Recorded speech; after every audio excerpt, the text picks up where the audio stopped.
to you by InTimeTV. Let's start with the quick Harvard Roundup. And then closing out the Harvard Roundup is ex-president, currently university professor Larry Summers.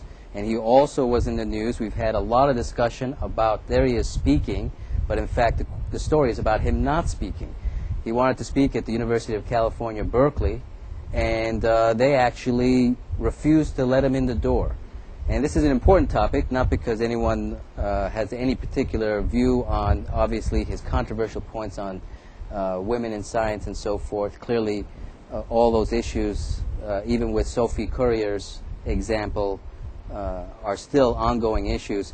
But because we had free speech debates, the whole debate on free speech over the past week with, I can't quite pronounce the name, but Ahmadinejad. I think Jay Leno's and David Letterman's pronunciations are probably easier, but I won't quote that here. But in any case, free speech has been in the news.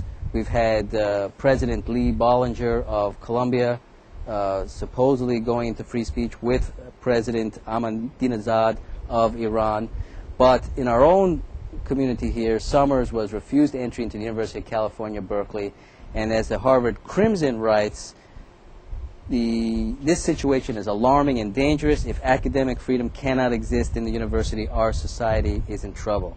So indeed, the reason I close with that story is this is Internet TV, InTimeTV, around the world. I know personally that we have viewers in Jerusalem, in London, and so forth, and that is free speech. We will find out shortly if we indeed have viewers in North Korea. That's one of the questions I have for our distinguished guest, Walter Keats. So let me introduce Walter. Welcome.